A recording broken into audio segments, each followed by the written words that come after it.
Ma'am Liz. Paano ba yun? Parang nagka-physikalan ba kayo? Ganun? Oo, nakapiskalan po kami. Yung nagsimpuhan kami. Wow. Kaya At nakita yun ng iyong asawa. kapatid niya, yung lipag ko. Kanya na masaksak. Ako dapat nasasaksak nun eh. Mabuti walang nasaktan na gano'n, nasaksak. Pero yung pag-aaway niyo ay nakita ba ng iyong kinasama? Oo, yung nakainom din po ako. Yung pag-uwitin yun, nag-aayos yung bilas ko ng motor. Nagyaya ang uminom. Ako naman, dinagdagan ko naman isang bote. Dumating naman yung bayaw namin, bali, tatlo yung nainom namin. Pag sabi ko, tama na tayo, sabi pa. Sige.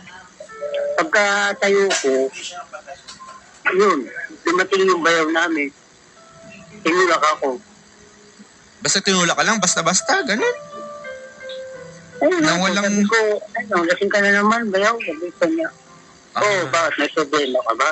Sabi ko, wala naman. Sabi ko, matutulog na ako kasi nilakad kami ni Maricel. Bigla lang akong sinuntok. Sinuntok ko rin. Kasi mga lasing din kayo di ba? Ako po, tama lang ang minuntok niya dati.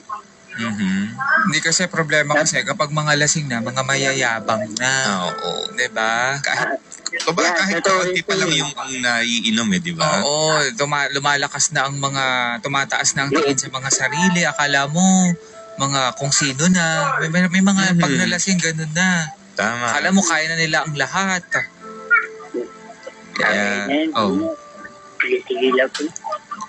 ngayon, anong plano mo? Plano ko, papakita ko yung pagbabago ko.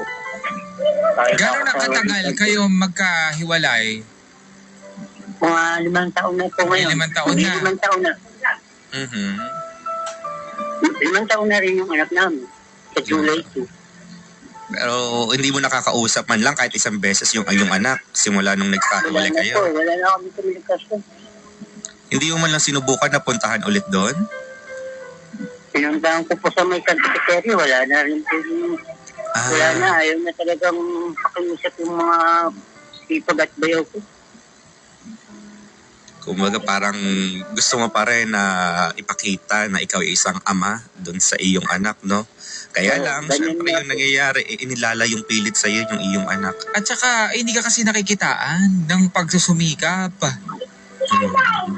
Diba? Siguro, kung nakita man naman nila na okay ka, mabuti kang tao, o kahit na hindi ka masyadong, tawag dito, pamisa-misa nawawala yung tira, pero kung mabuti kang tao, tutulungan ka nila Pero kung wala silang nakikitang ganon, kasi imposible naman na sa isang iglap, bigla-bigla na lang yung tao. Lalo pa, may anak kayo, yung mga kapatid, biglang ayaw na lang sa'yo. Hindi naman ganon yun. Siyempre, meron yung mga behind. Baka meron ka ding mga ginawa na hindi maganda.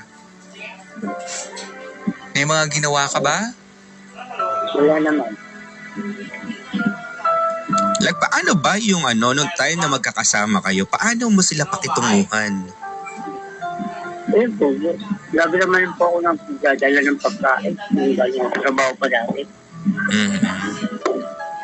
Lagi ako nag-uwi. Tapos,